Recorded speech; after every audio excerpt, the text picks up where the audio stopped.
Hello everyone, my name is Eric Bean, and I'm in Group 1, and this is my presentation over the Celeritas case that we had to read and go over. So let's begin.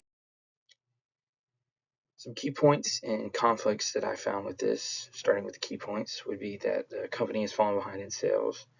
That seems to be a big thing that discusses, even though that they were once on the cutting edge of their field. Now they've fallen behind with the new ones, and they're trying to figure out how to gain that market share back. Another key point is that each department head is blaming someone else in the offsite, and even among individual conversations with each SVP of each department, it seemed as if they all wanted to blame someone else, and they all said, "Oh, my department's doing great," and they wanted to blame this person, most dominantly sales. So that seems to be one of the main problems, is that no one wants to take on any responsibility with the blame. They want to shift it on to someone else. And lastly, the team has been resistant to changes before. This is talked about how they've done something like what they're attempting to do right now with it, and that, the team has been resistant to those changes before, and even though it seemed like it worked, it really didn't, and that's caused problems now. Some conflicts. As talked about earlier, each SVP is only concerned with their department, which in theory would make sense, but is also bad, because when you're in that position, you need to be able to understand how your department impacts the rest of every other department in the company. And so being only concerned with their department, that's causing trouble for the entire company. Another conflict is that sales and marketing is seen as the main problem repeatedly, and especially in the one-on-ones. Every department head said that sales and marketing, they're the real problem, because they're making, as explained further on, is that they're making promises that can't be kept, and that the department head really doesn't understand what it takes to keep this company going.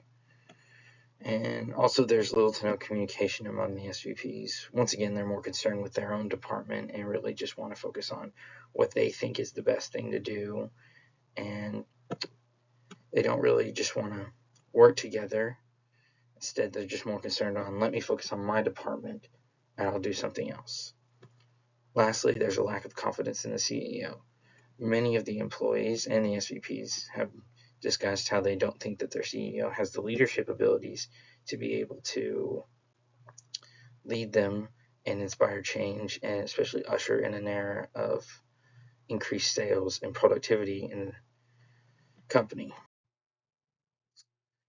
Now, to find the source of the problems, I found some, and these are the ones I found.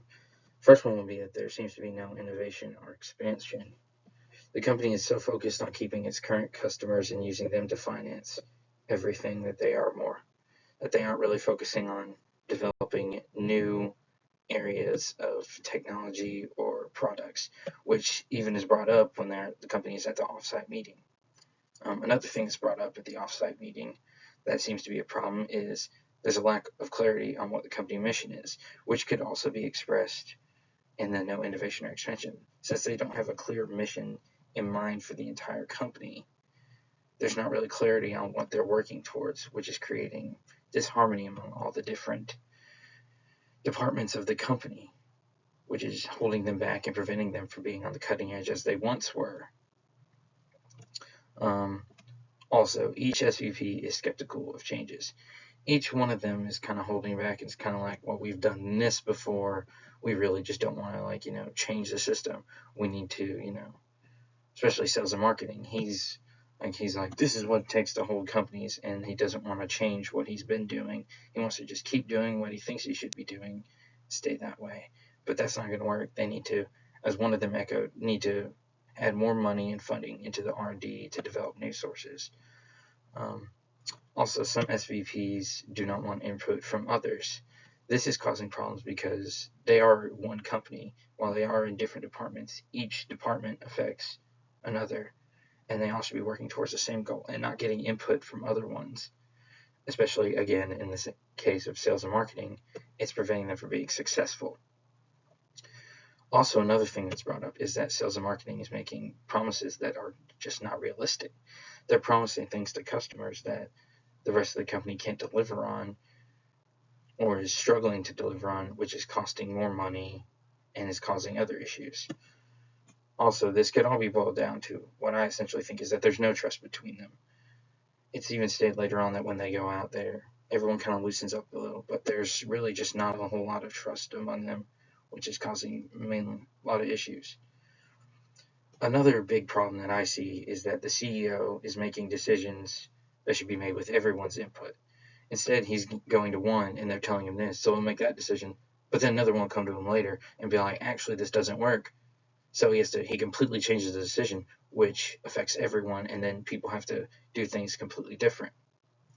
And then lastly, they just don't see their CEO as a leader for such a large company. Back when the company first started, it was smaller and he could lead that many. But as it's grown, he hasn't been able to. People just think that he can't just lead them the way they should be led. Some alternative solutions to this that I think could be is that they need to balance expansion with maintaining customers. Sales marketing is right. You need to maintain your customers so they can fund the finding of new customers, but also you need to find new customers who could possibly be better sources of revenue and returning ones.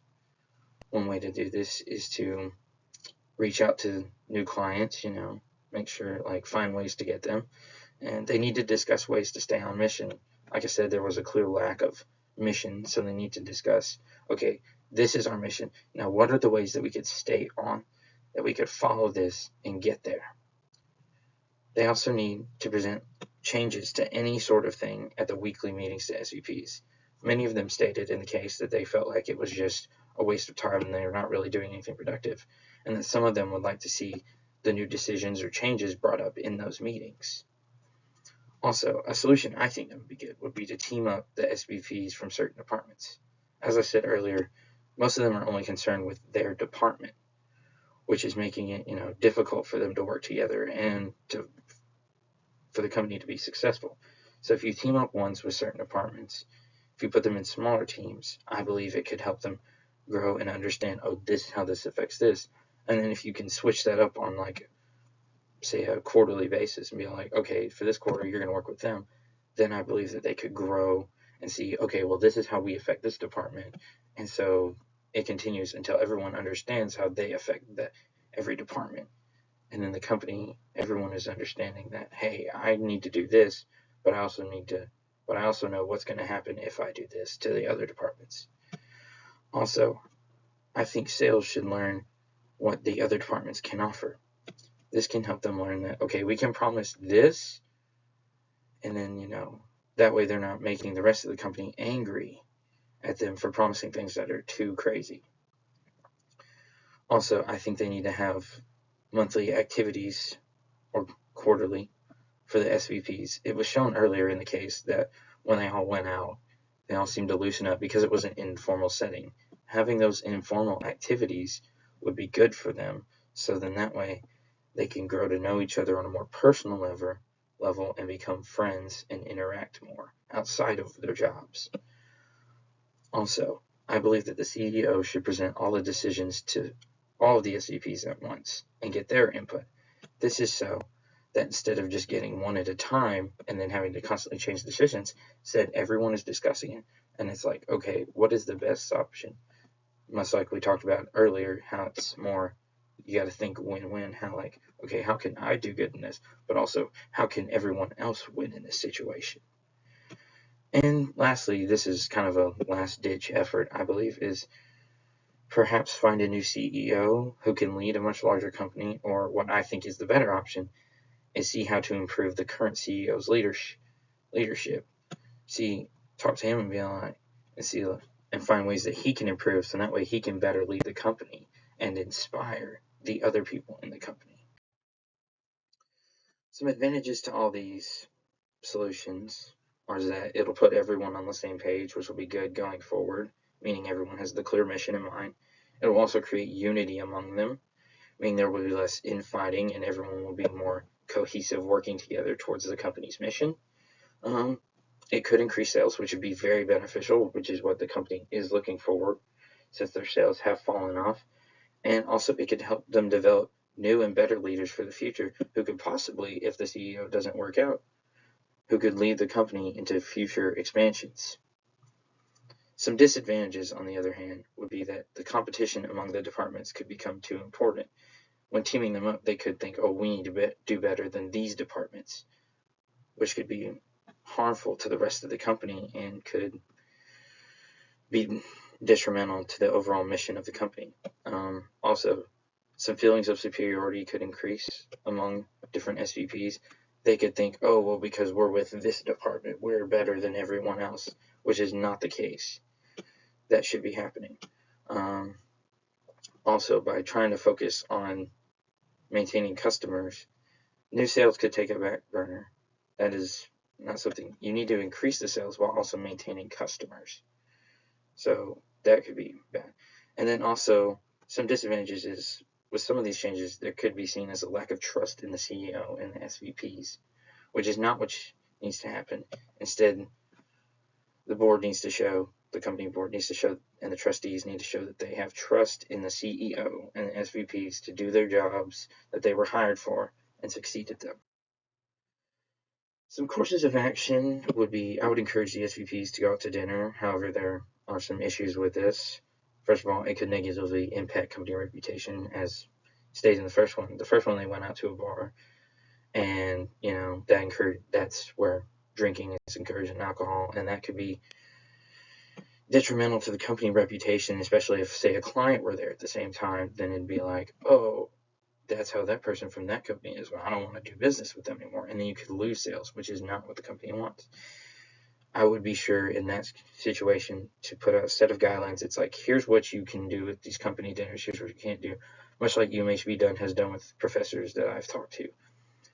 It also could become costly if on a company dime. Dinner is not cheap, especially currently now with our current economic climate. So with the amount of money that would cost for all of them to go out to dinner, I think it would be very expensive, which could be bad for the company, especially when you're trying to increase sales. And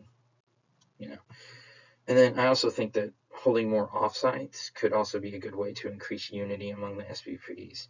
However, many of them could see this as a waste of time and not really participate, such as they would just go through the motions and be like, yeah, this is really good, but in their mind they're like, I really just want to leave, which could be, again, bad.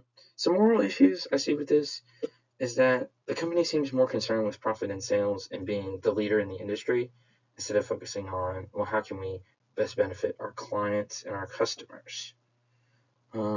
Another issue I see is that it seems like the CEO is afraid of conflict among the SVPs, which is why he goes to them independently to make decisions. He's like, oh, I just don't want anyone to fight, so he'll go to one, but then he'll let one. So he'll change it to try and please everyone. He's trying to please everyone when he needs to just be like, okay, here's the decision, let's run with it. Some ethical issues I see with this is that sales is making promises that cannot be kept, which is essentially lying to the customers and clients, which is bad. And because of this, the other SVPs could be cutting corners to achieve the goals that the sales is making, which is very bad and detrimental.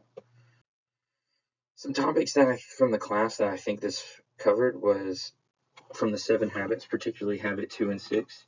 Habit 2, is begin with the end in mind, which I don't think the company is doing well because they didn't have a clear mission stated and discussed and ready. So I believe that is something that they could strive better to be at. And also habit 6, which is to synergize, which is the whole is better than all of its parts, which means that, every company is, like every department is doing its own little thing, when instead they should be as a whole, not as separate parts. And then also the leadership habit, which is, making sure that you're needing leaders who can inspire not only just the mind, but the body, the heart, and the spirit as well. And I don't think their CEO is currently doing that, and I think he could do better on that. We also talked about strengths. Each department has their own strengths, as well as the SVP, and I just don't think they're using them to the best. So talked about that in the case. And also personalities. Each SVP seems to have a different personality, and we talked about this, how different personalities can interact and how some can be different or detrimental. So yeah, that's one I think from the class, and thank you.